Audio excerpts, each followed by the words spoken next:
Hello friends. तो चलिए आज हम लोग पुष्यभूति वंश के बारे में पढ़ने जा रहे हैं। किसके बारे में? पुष्यभूति वंश के बारे में। ओके, आज हम किसके बारे में पढ़ने जाएंगे? पुष्यभूति वंश के बारे में। पुष्यभूति वंश के बारे में। और पुष्यभूति वंश को ही एक वर्धन वंश नाम से भी जाना जाता है। अब वर्धन वंश नाम से क्यों जाना जाता है ये भी आगे बताते हैं। और पुष्यभूति वंश, अब पहली बात तो हम ये देख लेते हैं कि इस वंश का किसके बाद जो है उदय हुआ। तो गुप्त वंश के पतन के बाद कुछ नए नए राज्य वंशों का उद्भव हुआ। उनमें से ही एक पुष्यभूति वंश भी था। उनमें एक मैत्रक वंश भी था, और एक मोखरी वंश भी था, और एक पुष्यभूति वंश, और एक गौंड वंश भी था। एक गौंड वंश भी था। ओके, ऐसे कुछ विशेष वंश हुआ करते थे जिनका उद्भव हुआ। पुष्यभूति वंश का जो है, इस जो पुष्यभूति वंश है, इसका जो संस्थापक है, कौन? संस्थापक। संस्थापक संस्थापक का नाम लें तो इस संस्थापक का नाम भी पुष्यभूति ही है। संस्थापक का नाम पुष्यभूति था। पुष्यभूति वंश का संस्थापक पुष्यभूति नाम का ही संस्थापक था। और इसकी जो राजधानी थी, पुष्यभूति वंश की जो राजधानी थी, संस्थापक पुष्यभूति, संस्थापक पुष्यभूति। ओके, पुष्यभूति नाम का संस्थापक था पुष्यभूति वंश या वर्धन वंश का। और पुष्यभूति वंश की जो राजधानी थी, राजधानी के बारे में बताया जाए, पुष्यभूति वंश की जो राजधानी ये थानेश्वरी थी। चलो मैप पर ही बताता हूँ जिससे ज़्यादा अच्छे से समझ आएगा आपको। जैसे ये थानेश्वर दे रहा है, थानेश्वर, इसकी राजधानी थी किसकी? पुष्यभूति वंश की। पुष्यभूति वंश की राजधानी थानेश्वर थी। अब ये थानेश्वर हमारे इंडिया के मैप में कहाँ पर आ रहा है? तो ये हरियाणा वाला एक प्रांत है, हरियाणा क्षेत्र है। हरियाणा प्रांत के ही एक कुरुक्षेत्र जिले में स्थित एक थानेश्वर स्थान था ये, जो इसकी राजधानी थी। ओके, कि जो थानेश्वर दिया है यहाँ पर, थानेश्वर जो दिया है हमको, थानेश्वर ये क्या था? इसे हाईलाइट कर देते हैं, ठीक है। थानेश्वर जो है, थानेश्वर हरियाणा क्षेत्र, जो हरियाणा राज्य है उसके कुरुक्षेत्र, उसमें ही एक कुरुक्षेत्र जिले में स्थित एक स्थान है जिसका नाम है थानेश्वर। ओके, थानेश्वर जो इसकी राजधानी थी किसकी? पुष्यभूति वंश या वर्धन वंश की राजधानी के बारे में पूछे तो हम क्या बताएंगे कि थानेश्वर इसकी राजधानी थी। अब किस क्षेत्र में पड़ती है? तो हरियाणा के कुरुक्षेत्र में। ओके, और इसका जो एक राजा, अब पुष्यभूति वंश, प्रभाकर वर्धन नाम का ही एक राजा हुआ करता था। प्रभाकर वर्धन, प्रभाकर वर्धन, प्रभाकर वर्धन इसका एक संस्थापक, पुष्यभूति वंश का जो संस्थापक है वो प्रभाकर वर्धन को ही माना जा। पुष्यभूति तो संस्थापक है, लेकिन प्रभाकर वर्धन एक स्वतंत्र था। इसने स्वतंत्र रूप से इस क्षेत्र को स्वतंत्र रूप से, इस वंश को स्वतंत्र रूप से स्थापित किसने किया? तो प्रभाकर वर्धन ने ही किया। और पहला प्रभावशाली शासक था ये। कौन? प्रभाकर वर्धन। प्रभावशाली शासक प्रभाकर वर्धन ही था। इस वंश का जो प्रभावशाली शासक था वो प्रभाकर वर्धन ही था। प्रभाकर वर्धन के बारे में अगर हम बात करें तो प्रभाकर वर्धन की दो पुत्रियां, एक वो दो पुत्र थे। प्रभाकर वर्धन की जो पत्नी का नाम, प्रभाकर वर्धन की पत्नी का नाम, पत्नी का नाम तो यशोमती है। यशोमती, यशोमती पत्नी का नाम। और यशोमती से दो तो बेटे थे और एक पुत्री थी। दो पुत्र एक पुत्री हुई। प्रभाकर वर्धन की पत्नी यशोमती से दो पुत्र और एक पुत्री हुई। अब दो पुत्रों का नाम क्या था? तो हम देखते हैं पुत्रों का नाम क्या था। पुत्र का नाम, एक पुत्र तो था राजवर्धन,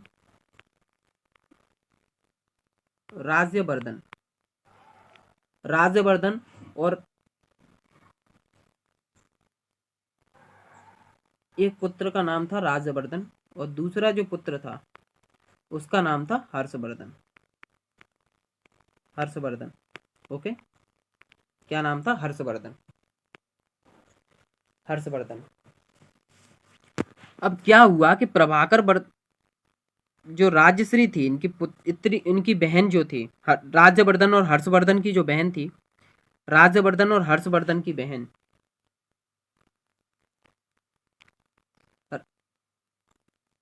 राज्यवर्धन और हर्षवर्धन की बहन का नाम क्या था? राजश्री। राजश्री जो प्रभाकर वर्धन की पुत्री थी, राजश्री। इसका विवाह जो था गृह वर्मा के साथ कर दिया, गृह वर्मा के साथ किया। जैसे प्रभाकर वर्धन की पत्नी का नाम यशोमती, उनसे 2 पुत्र राजवर्धन, हर्षवर्धन तथा एक पुत्री राजश्री का जन्म हुआ। राजश्री का विवाह जो था कन्नौज के, ये नौकरी राजा नहीं, मोखरी राजा है, ये क्या है, गलत टाइप हो गया है, मोखरी राजा, मोखरी, मोखरी राजा गृह वर्मा के साथ कर दिया गया।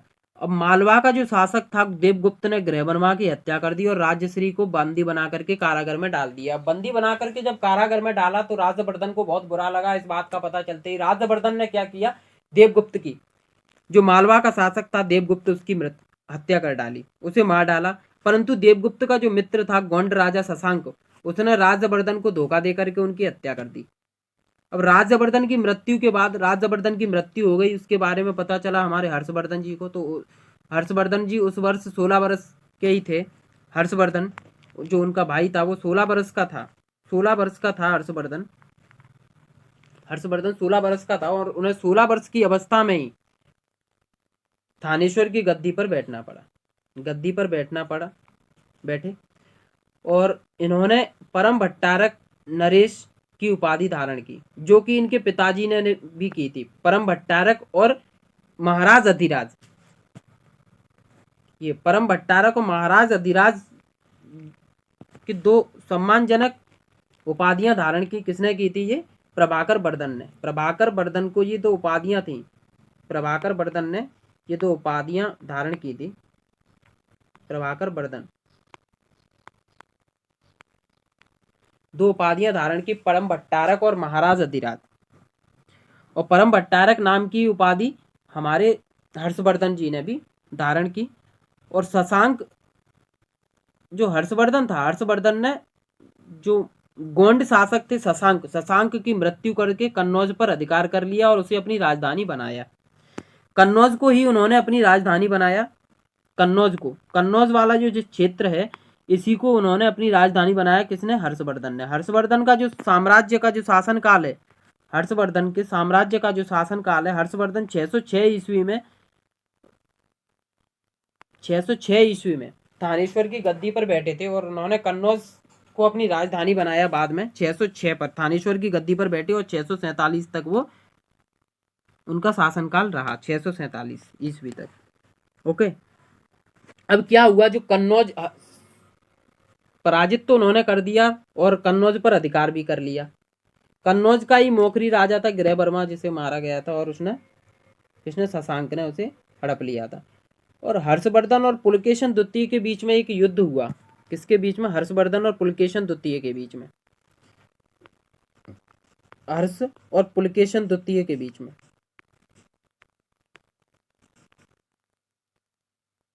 पुलकेशन, हर्षवर्धन और पुलकेशन द्वितीय के बीच में एक युद्ध हुआ नर्मदा नदी के तट पर। और कहां पर हुआ? नर्मदा नदी के तट पर एक युद्ध हुआ। और उस युद्ध में क्या हुआ? हर्षवर्धन पराजित हुए। उस युद्ध में हर्षवर्धन जो थे वो पराजित हुए। नर्मदा नदी के तट पर जो युद्ध हुआ था हर्षवर्धन और पुलकेशन द्वितीय के बीच में, उसमें। और जो एक चीनी यात्री का क्वेश्चन पूछ लेता है, जो येनशांग था, चीनी यात्री येनशांग, ये इन्हीं के शासनकाल में आया था। किसके? हर्षवर्धन के शासनकाल में। कहाँ? भारत आया था। ओके, याद रखना इस बात को।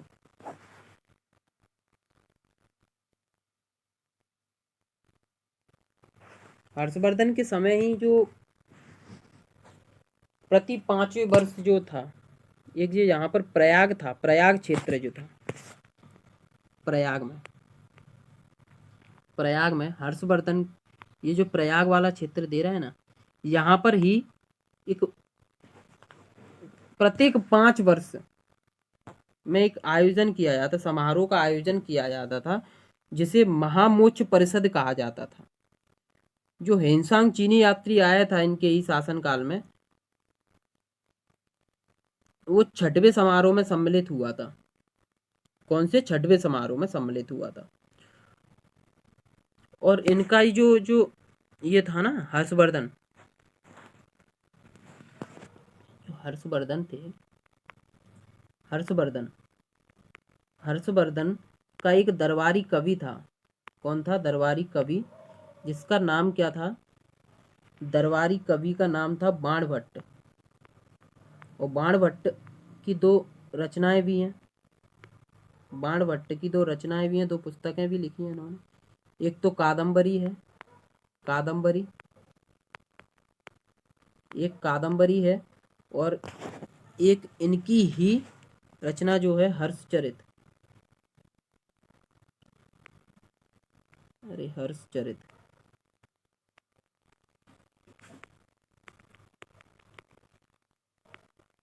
हर्षचरित। और एक बात याद रखना कि जो हर्षचरित है ना, उसमें ही सिंचाई के साधनों के रूप में तुला यंत्र, जल का पंप जो होता है, उसका उल्लेख मिलता है। जो तुला पंप है ना, तुला पंप, तुला पंप का जो उल्लेख है, तुला पंप बोले तो जल पंप जो होता है, तुला यंत्र है ये, तुला पंप यंत्र समझ लो, तुला यंत्र, तुला यंत्र जिसे हम जल का पंप कहते हैं, पानी के लिए जो पंप था, इसका उल्लेख इन्हीं के हर्षचरित में मिलता है। और हर्षवर्धन के जो समय जो था, मथुरा, हर्षवर्धन के समय